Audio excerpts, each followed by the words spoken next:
तो नमस्कार, मैं अनिल कुमार अभिनव मोटर ड्राइविंग स्कूल से जो सीआईएसएफ और दिल्ली पुलिस से संबंधित जो ड्राइवर की वैकेंसी है उससे आए हुए विद्यार्थी हैं। तो उनको आज का जो टॉपिक है हमारा जो रहेगा इंजन पार्ट्स से रिलेटेड रहेगा। अभी डीआरडीओ का भी जो है रिजल्ट आ गया है, तो हमारे पास में अभी फ़िलहाल जो बैच चल रहे हैं सीआईएसएफ के और दिल्ली पुलिस के बैच चल रहे हैं। तो आज सबसे बड़ा हमारा जो टॉपिक रहेगा, क्योंकि मेन फोकस जो रहता है इंजन पार्ट्सों पे रहता है, तो हमारा आज का जो टॉपिक है इंजन पार्ट्स। तो हमारे पास में काफ़ी जो ये इंजन पार्ट्स है वो भी अवेलेबल है, इनके बारे में भी हम बारीकी से जानेंगे और थ्योरेटिकल रूप में भी इन्हें पहचानेंगे। तो देखिए दोस्तों, यहाँ मैं आपको दिखाना चाहूँगा कि सबसे पहले आपको ये जो दिखाई दे रहा है ये कनेक्टिंग रोड होती है और इसके साथ में जो अटैच होता है वो पिस्टन होती है। यहाँ देखिए ये पिस्टन है और इसके साथ में एक कनेक्टिंग रोड है। ये जो सिरा होता है कनेक्टिंग रोड का ये स्मॉल एंड बेरिंग होता है और ये सिरा जो कहलाता है बिग एंड बेरिंग।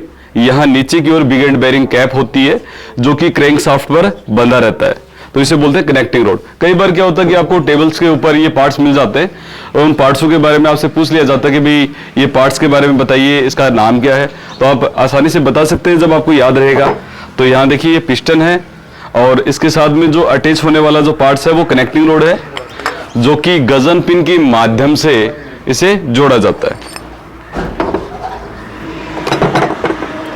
देखिए दोस्तों, यहां जो आपको दिखाई दे रहा है ये सेल्फ स्टार्टर है, जिसे स्टार्टर मोटर के नाम से भी जाना जाता है। ऊपर की ओर जो आपको दिखाई दे रहा है ये सोलेनॉइड स्विच होता है। क्या होता है? Solenoid switch. यहाँ ये सेल्फ स्टार्टर है। बैटरी का जो पॉजिटिव वायर है सोलेनॉइड स्विच से अटैच रहता है, नेगेटिव वायर इंजन बॉडी से अटैच रहता है। यहाँ आगे की ओर आपको दिखाई दे रहा होगा एक गियर दिखाई दे रहा है जिसे पिनियन बोला जाता है। ठीक है, एक्चुअल में होता क्या है कि जैसे ही आप इग्निशन स्विच स्टार्ट करते हैं, जहां चाबी लगाते हैं उसको बोलते हैं इग्निशन स्विच, तो पीछे की ओर जो फ्लाईव्हील होता है उसके ऊपर ये रिंग गियर होता है। फ्लाईव्हील पे क्या होता है? Ring gear. आपकी इंजन के अंदर क्रैंक शाफ्ट होती है। क्रैंक शाफ्ट के जो पश्चिम भाग है मैं आपको दिखाता हूं। यहाँ देखिए ये क्रैंक शाफ्ट है, तो ये इसका अग्र भाग होता है जिस पर वाइब्रेशन डैम्पर पुली होती है, और पश्चिम भाग ये वाला है जिस पर फ्लाईव्हील होता है। ये वाला क्या है? पश्चिम भाग जिस पर फ्लाईव्हील होता है। और फ्लाईव्हील के ऊपर ये रिंग गियर मैश होता है। जैसे ही आप इग्निशन स्विच को स्टार्ट करते हो तो आपका जो सेल्फ स्टार्टर है उसका पिनियन आगे बढ़ता है और रिंग गियर से मैश हो जाता है। अब इसके तो आरपीएम क्या हो गए? बढ़ गए, उसके आरपीएम कम रह जाते हैं। ठीक है, तो वो पीछे की ओर हो जाता है। कहने का मतलब जो सेल्फ स्टार्टर है संपूर्ण इंजन को घुमाने का जो भार होता है उसी के ऊपर होता है। और जब करंट की बात करें तो बिजली भी सबसे ज्यादा वही कंज्यूम करेगा, क्योंकि आपको पता है कि जब इंजन है आपका, गाड़ी बंद है तो वो स्थिर अवस्था में रहती है, सभी पुर्जे बंद रहते हैं, तो उसको घुमाने का भार किसके ऊपर होता है? Self starter. तो सबसे ज्यादा बिजली कंज्यूम वही करेगा। लगभग ये मान लीजिए कि 150 से 300 एम्पियर जो करंट होता है वो कंज्यूम करता है, क्योंकि संपूर्ण इंजन को घुमाने का भार उसी पर होता है। आगे देखते हैं दोस्तों, और पार्ट्सों के बारे में भी हम देखते हैं। यहां देखिए आपको ये जो दिखाई दे रहे हैं ये फिल्टर्स होते हैं। ठीक है, डीजल इंजन में अक्सर यूज किए जाते हैं। यहाँ जो आपको फिल्टर दिखाई दे रहा है ये क्लोथ टाइप आपको फिल्टर दिखाई दे रहा है, तो ये प्राइमरी फिल्टर होता है। सेकेंडरी जो फिल्टर होता है डीजल इंजन में यूज किया जाता है वो विशेष प्रकार के कागज या गत्ते का बना रहता है। तो ये फिल्टर एलिमेंट है, फिल्टर के अंदर की ओर लगते हैं। फिल्टर कैसा रहता है मैं आपको दिखाना चाहूंगा। ये देखिए यहाँ ये जो फिल्टर आपको दिखाई दे रहे हैं, ठीक है, इन फिल्टरों के अंदर जो अंदर का जो हिस्सा है वो फिल्टर एलिमेंट है, तो ये अंदर की ओर लगे रहते हैं। यहां देखिए ये जो पार्ट्स आपको दिखाई दे रहा है, यहां ये मास्टर सिलेंडर है, ये ब्रेक ऑयल कंटेनर है। कहने का मतलब जब पावर ब्रेकिंग सिस्टम की हम बात करें तो उसमें पावर ब्रेकिंग सिस्टम में एक ब्रेक आता है हाइड्रोलिक ब्रेक। पहले हाइड्रोलिक ब्रेक ही थे, सबसे पहले पावर के जब आए थे, तो यहाँ मास्टर सिलेंडर है और ये ब्रेक ऑयल कंटेनर है, आपको दिखाई दे रहा है। ठीक है ना, यहाँ पर देखिए आपको 2 छिद्र दिखाई दे रहे हैं, होल्स दिखाई दे रहे हैं। यहाँ पर जो प्रेशर पाइप है वो लगी रहती है। एक तो अपने जो फ्रंट एक्सल है दोनों टायरों को डिवाइड हो जाती है, यहाँ से एक रियर एक्सल पिछले दोनों टायरों को डिवाइड हो जाता है। एक्चुअल में होता क्या है, जैसे ही आप ब्रेक पेडल दबाते हैं तो इसके अंदर की ओर एक पिस्टन रहती है, वो ऑयल पे प्रेशर मारती है। और आपने पढ़ा है कि पास्कल के नियम के अनुसार किसी भी तरल पदार्थ को अगर दबाया जाए तो वो दबता नहीं है, समान दिशाओं में बराबर बहता है। तो इन नलिकाओं के माध्यम से वो कहां जाता है, आपके जो व्हील सिलेंडर है उसके अंदर वो प्रेशर जाता है, वो प्रेशर उसको पहुंचता है तो वो ब्रेक शू को फैला देता है, जिससे आपके ब्रेक लग जाते हैं। ठीक है, ध्यान रखिएगा इस बात का।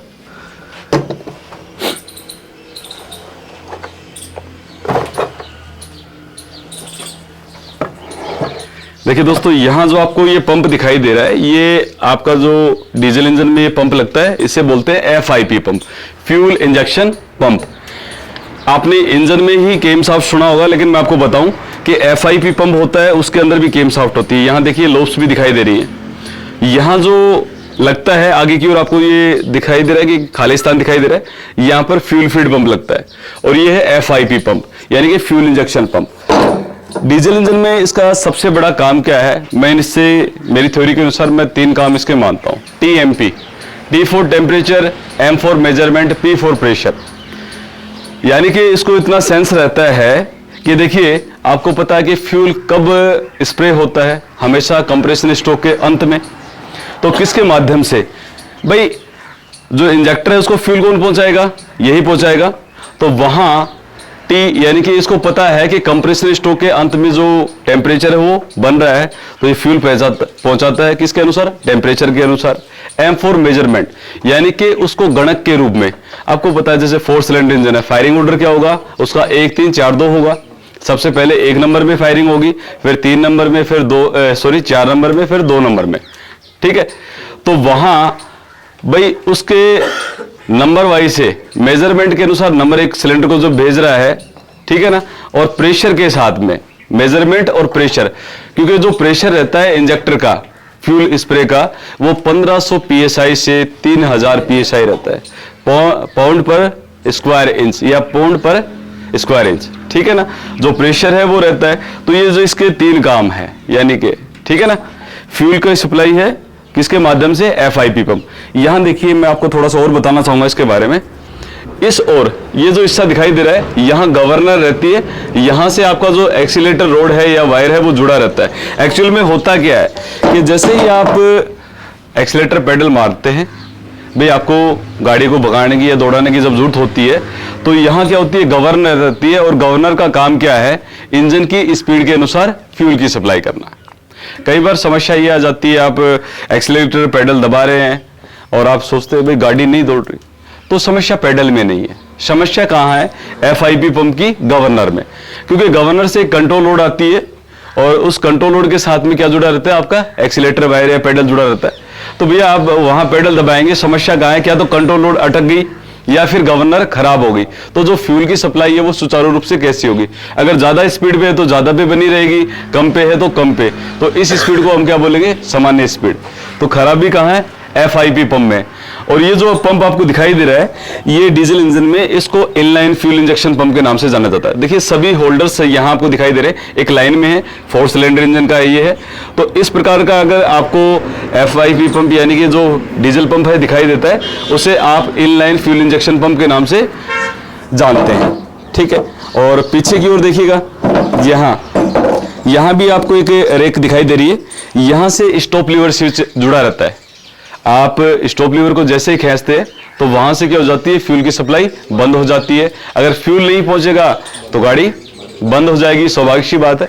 तो FIP पंप के अंदर ही ये सारे सिस्टम्स ऐड रहते हैं। इसके बाद में यहां देखिए, यहां भी आपको एक पंप दिखाई दे रहा है, इस पंप को बोला जाता है रोटरी पंप। देखिए एक रोटेशन सा बना हुआ है, यहां देखिए, ये देखिए यहां जो प्रेशर पाइप है इनके साथ में अटैच रहती है, एक रोटेशन बना रहता है। तो ये पंप जो आपको दिखाई दे रहा है ये रोटरी फ्यूल पंप है। ठीक है ना, ये क्या काम करता है सर? फ्यूल की सप्लाई का, जैसे FIP पंप फ्यूल की सप्लाई करता है उसी प्रकार से रोटरी पंप है वो फ्यूल की सप्लाई करता है। ठीक है, यहां देखिए एयर क्लीनर है, आपकी जो कार वगैरह होती है उनके अंदर इस प्रकार का एयर क्लीनर जो कि ड्राई टाइप है। भाई एयर क्लीनर 2 प्रकार के होते हैं, एक तो होता है ऑयल बाथ और दूसरा होता है ड्राई एयर क्लीनर। यानी कि सूखा। इसके अंदर केवल फिल्टर एलिमेंट होता है, वायुमंडलीय हवा प्रवेश करती है, फिल्टर एलिमेंट के माध्यम से वो सड़ती है, साफ होती है, और आगे इनटेक मैनिफोल्ड या इनलेट मैनिफोल्ड, वो जो पाइप होता है जिसके माध्यम से आगे हवा पहुंचेगी, वो इनटेक मैनिफोल्ड या इनलेट मैनिफोल्ड के नाम से जाना जाता है। ठीक है, तो एयर क्लीनर है, किस प्रकार का है? Dry type air cleaner. मैं बड़ी गाड़ियों को भी आपको एयर क्लीनर दिखाने की, देखिए यहाँ ये बड़े जो वाहन हैं आपके, हैवी कॉमर्शियल व्हीकल हैं, उनके अंदर इस प्रकार का जो एयर क्लीनर है वो यूज होता है। ठीक है, और देखिए अंदर की ओर इसके अंदर क्या है? फिल्टर एलिमेंट लगा हुआ है। और ये वाला भी क्या है, किस प्रकार का है? ड्राई टाइप एयर क्लीनर है।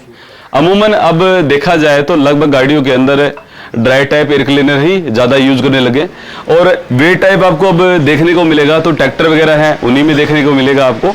देखते हो कि ऊपर हंडी सी लगी रहती है, साथ में एक पाइप मोड़ा रहता है, वो तो आपको पता है कि साइलेंसर का रहता है एग्जॉस्ट गैसेस को निष्कासित करने के लिए। और वो गोल सी हंडी आपको दिखाई देती है, तो नीचे के साथ बाउल होता है और ऊपर उस कैप के साथ में फिल्टर एलिमेंट होता है, वायु। भाई उसमें ये था कि उनकी मानसिकता ये थी बनाने की कि भाई वायुमंडलीय हवा आ रही है तो स्वाभाविक सी बात है धूल मिट्टी के कण भी आ रही है, तो मोटे कण फिल्टर एलिमेंट उसके अंदर लगा हुआ है, उससे बाहर रह जाते हैं, महीन कण ऑयल में चिपक के रह जाता है, केवल शुद्ध हवा इंजन के अंदर प्रवेश करेगी। लेकिन उसके जो सर्विसिंग के जो लफड़े हैं बहुत ज्यादा है, तो उसके अंदर काफी मेहनत करनी पड़ती है। इसलिए अब देखा जाए तो लगभग गाड़ियों में देखेंगे तो आपको ड्राई टाइप एयर क्लीनर ही ज्यादा देखने को मिलेंगे। ठीक है, इसके बाद में देखिए यहाँ दोस्तों आपको दिखाई देता है, ये होता है अल्टरनेटर। ठीक है, वर्तमान समय में बैटरी को जो चार्ज करने की व्यवस्था होती है, इसी के माध्यम से बैटरी को चार्ज किया जाता है। इससे पहले क्या होता था कि डायनामो आया करता था। क्या आया करता था? डायनामो। और हमें चाहिए भी डीसी करंट, ये तो एसी करंट देता है। ठीक है, इसकी थोड़ी सी थ्योरी के बारे में हम जानते हैं। एक्चुअल में क्या होता है कि जो डायनामो था, एक तो साइज में बड़ा होता था, देखने को लगभग ये मान लीजिए कि आपका जो सेल्फ स्टार्टर है, सोलेनॉइड स्विच को हटा दीजिए और इसी की तरह वो देखने को सेम टू सेम मिलता था। ठीक है, थोड़े से भाग अलग रहते थे, बाकी इसमें जो भाग है सेल्फ स्टार्टर में वही भाग होते थे, उसमें फील्ड कोयल वगैरह है, आर्मेचर है, वो रहता था, तो एक तो जगह ज्यादा घेरता था। चलो ये तो कोई समस्या वाली बात नहीं। दूसरी बात ये थी कि भाई साहब उसमें तांबे की वाइंडिंग ज्यादा लगती थी, तो जैसे आर्मेचर है, फील्ड कोयल है, तो कॉस्ट में भी महंगा होना था, स्वाभाविक सी बात है। अच्छा, इसके बाद में क्या था कि भाई चलो कॉस्ट में भी महंगा हो गया, चलो वो भी वैन हो गया, लेकिन जो तीसरी बात थी कि वोल्टेज रेगुलेट की, तो भाई साहब अलग से कटआउट स्विच की व्यवस्था करनी पड़ती थी, उसको सेंस नहीं था। विद्युत द्वारा पहुंचा रहा है, बैक फ्लो मारने लग जाता था, तो उसको इतना सेंस नहीं था, अलग से कटआउट स्विच की व्यवस्था करनी पड़ती थी, तो उसके लिए और खर्चा करो कटआउट स्विच के लिए। चलो यहां तक भी हमने देख लिया, लेकिन जो अंतिम बात थी कि भाई कहीं वाहन चल रहा है, कोई पथरीला या खड्डे वाला कोई इलाका आ गया, आपकी गाड़ी है उसकी स्पीड कम हो रही है, वहां वो बैटरी को प्रॉपर तरीके से चार्ज नहीं कर पाता था। सबसे बड़ी प्रॉब्लम उसकी ये थी।